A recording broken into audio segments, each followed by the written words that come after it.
Eh bien, pour poursuivre cette matinée, je vais juste dire quelques mots pour dire qu'il y a une continuité dans ce que vous avez entendu ce matin, si vous avez été attentifs, et la table ronde de maintenant. Le sujet de cette table ronde est vraiment au cœur de nos préoccupations. C'est la qualité du service public d'éducation et d'enseignement supérieur.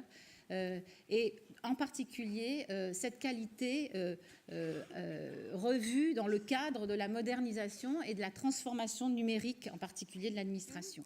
Comme la médiatrice l'a évoqué tout à l'heure, la médiation s'inscrit dans un contexte de modernisation de l'action publique, modernisation visant à améliorer les relations entre l'administration et ses usagers, mais visant également à améliorer la relation entre l'administration et ses personnels, et visant à améliorer la qualité du service public rendu.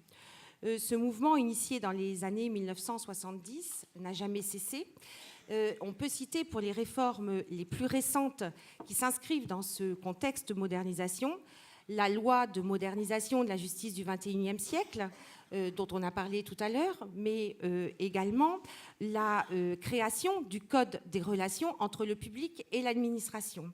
Plus récemment, en août 2018, la loi dite ESSOC, pour un État au service de l'accompagnement des citoyens.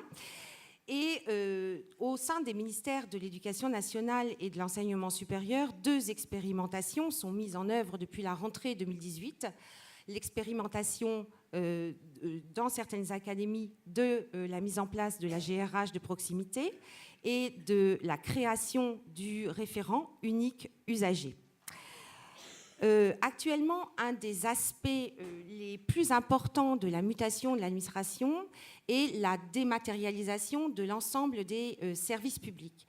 Dématérialisation qui, pour l'accès à l'information des usagers, dématérialisation des démarches administratives pour les usagers et également une modification de l'organisation de l'administration dans la prise de décision avec l'utilisation du traitement informatisé des données en masse.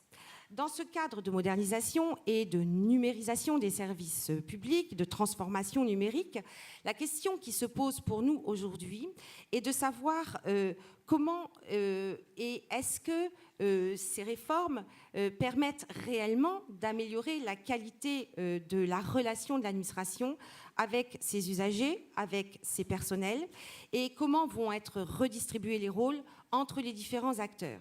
Et ce qui nous importe aujourd'hui, avec le titre de notre table ronde, qui est le rôle de la médiation dans un contexte de modernisation et de transformation numérique, est la place du médiateur dans ce nouveau contexte. J'ai le plaisir donc d'accueillir aujourd'hui Madame la rectrice de l'Académie de Lyon, Madame la médiatrice de la SNCF, Monsieur le secrétaire général adjoint des ministères de l'Éducation nationale et de l'Enseignement supérieur et Monsieur Giffard.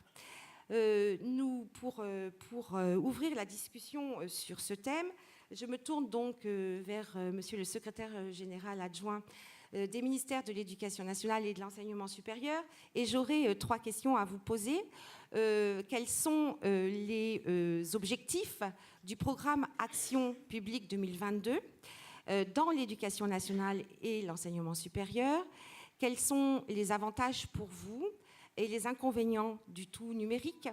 Et comment traiter la fracture numérique à défaut de la combler?